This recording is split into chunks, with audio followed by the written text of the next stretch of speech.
இதுக்கு எல்லாமே முக்கியமாக காரணம் மக்கள் திருந்தணும். மக்கள் இலவசம் எனக்கு வேண்டாம்.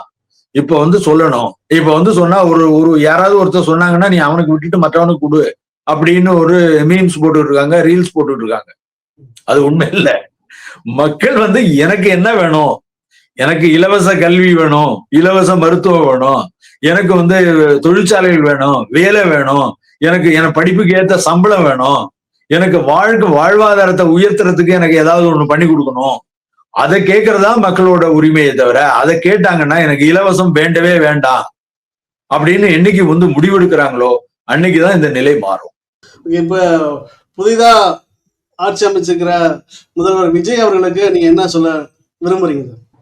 ஒண்ணு, இவருக்கு வந்து புதிய ஆட்சி அமைச்ச விஜய்க்கு நிறைய சொல்ல வேண்டியது இருக்கு. அதுல முக்கியமான விஷயங்களை நம்ம சொல்லலாம். ஒண்ணு, நான் முன்ன சொன்னது போல ஆட்சி கவுந்து போனாலும் போகட்டும், பரவாயில்ல, நான் வந்து எந்த விதமான பேரங்களுக்கும் படிய மாட்டேன் அப்படிங்கிற உறுதியான நிலைப்பாடு எடுக்கணும். நீ என்ன டிமாண்ட் பண்ணாலும் சரி, நான் என்ன கொள்கையை வச்சிருக்கணும், லஞ்சம் வாங்கக்கூடாதுன்னு நான் கொள்கை வச்சிருக்கேன். லஞ்சம் வாங்கினதுக்கு சப்போர்ட்டா நீ வந்தீங்கன்னா நான் நிச்சயமா உனக்கு வந்து நீ ஆட்சியை கவுத்து விட்டு போனாலும் போ, அதை பத்தி கவலை இல்லை, நான் வந்து உனக்கு ஃபேவரா நடந்துக்க மாட்டேன் அப்படிங்கிற ஒரு முடிவு எடுக்கணும். அப்படின்னாதான் அடுத்த எலெக்ஷன்ல முழுமையா வந்துருவாங்க.